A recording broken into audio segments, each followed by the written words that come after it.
Hey and welcome back. Firstly, I'd just like to apologise for the state of my face. It took a bit of a battering over the long weekend in Centre Parks and heavily chlorinated pools, so I just want to apologise for my face looking like this.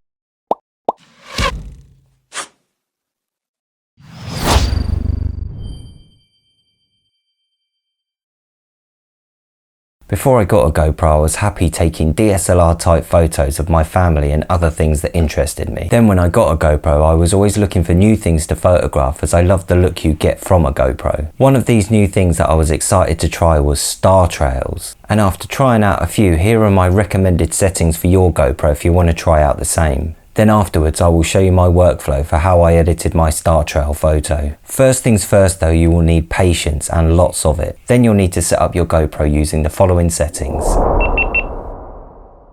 Set your GoPro to night lapse mode. Set the exposure to 20 to 30 seconds. For the interval, I have mine set to 30 seconds. And then make sure that Pro Tune is enabled. For the ISO, I have mine somewhere between 100 to 400, but this will be dependent on how much ambient or artificial light there is.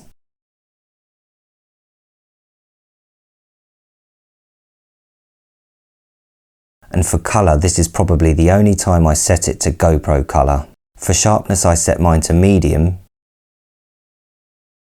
And finally, white balance, I have mine set to 6000. Once your GoPro is set up and ready to go, you'll then need to mount it on something sturdy to protect it from wind or anything that might make it move.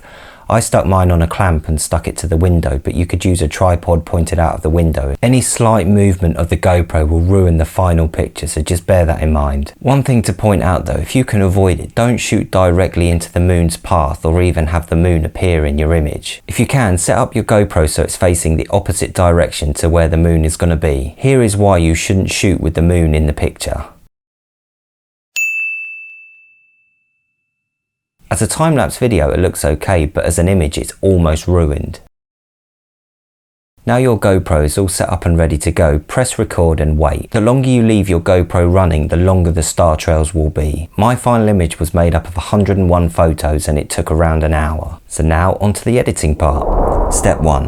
Open Photoshop, then create a new document 4000 by 3000 pixels, which is the default GoPro size. Then go to File, Scripts, load files into stack. Then browse and locate all the images from your sequence and leave all the boxes unchecked and click OK. This step could take a few minutes, so be patient. Step 2.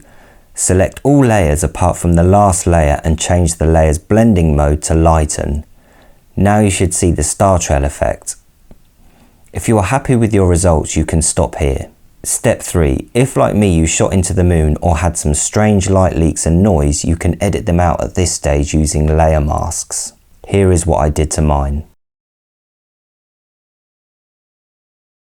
Step 4. If you want to make your image stand out, this is the part you can edit your GoPro photos like a boss, like I showed you how to do in my other video.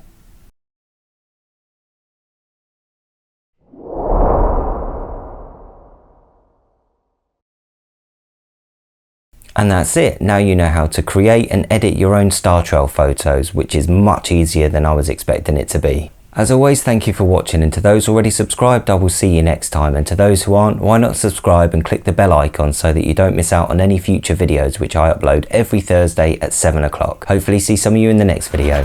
Laters.